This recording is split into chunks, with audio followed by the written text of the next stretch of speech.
Dumelang Bakgotsi, welcome to our new and old friends. So, all over my timeline, Twitter, Instagram, I'm just seeing boobies. I'm so happy. I'm so happy to see people speaking about breastfeeding. It's so important for your child to get the nutrients that they need, either via breast milk or via formula, whatever works for you.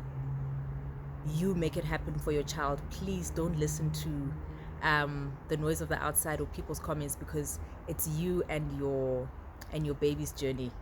It's you and your baby's journey. So my story is that just over 3 years ago, my mom came to collect my daughter and I from our privilege, which was Genesis Maternity Hospital, where my daughter was born. And from that moment, things just went south, or so I thought, or so I felt. Things just went south. The day before I got discharged, the nurse and I was struggling.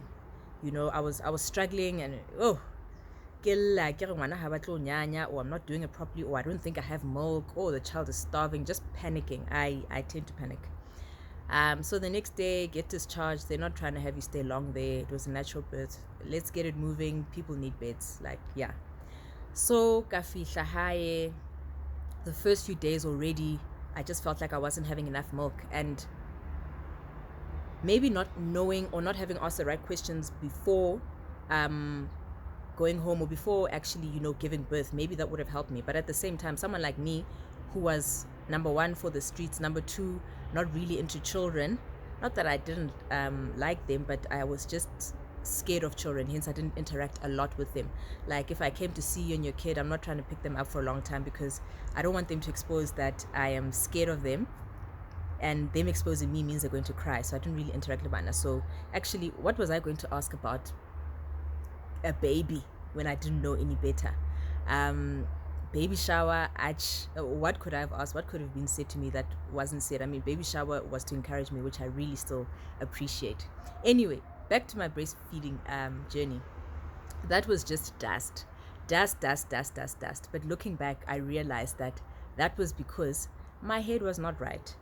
Obviously, for some people, because of health reasons and various things, they are not able to breastfeed. But I was not sickly, but my head was not right. I was in the middle of being constructively dismissed from my employer at the time, even though they were paying me my salary. But I knew what was waiting for me. Probably within the first 2 months, I was going to somehow find myself without a job and with lots of debt, because they paid my salary for the time that I was on maternity leave. Secondly, my grandmother, the woman that raised me, she got sick, and I was like, I need the child to at least be 2 months before I can travel. And the time I wanted to travel, the time I did travel with my daughter to go to my grandmother's home, was to bury her. So I had the guilt as well of that my grandmother didn't see my child. Imagine she raised me and she doesn't see my child. That pain is, I up to this day, I don't know how to describe that pain, but I can talk about it now. It's very painful to lose someone that you love so much, and them not to at least just see something that they were so proud of you for, or something that that they would have that they supported you wholeheartedly with. And obviously, the people that you love, you want to share your good moments with them as well. And I know that was one thing that she was so excited for, but she never got to meet my child. She only saw her on video call and spoke to her. Anyway, so that's happening. Kamonana, instead of just enjoying the moments with my child, or enjoying bonding with my child and learning things as I go through fourth trimester, now I'm busy being jealous of my partner. Yeah, I'm telling my parents, oh, I feel like a single mother.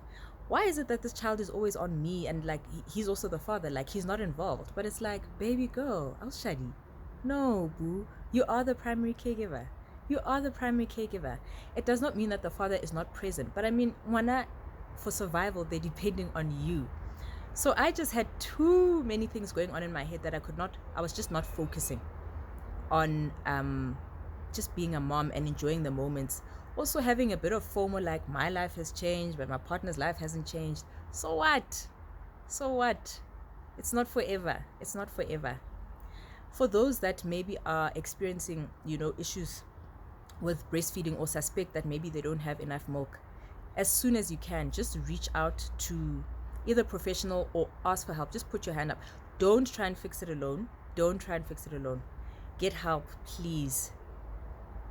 Because perhaps you can be better assisted than I was. I wasn't assisted because I didn't ask and I was being proud. I was being proud instead of just saying, I'm struggling. I don't know what to do. I don't know how to do this. One thing though, I just want to say, guys, okay, you guys are breastfeeding, that can breastfeed, that's great. But don't shame those that are not able to, or those that maybe choose not to, because that was their choice. All we want is a healthy baby. Beyond that, that's really it. Peace and love.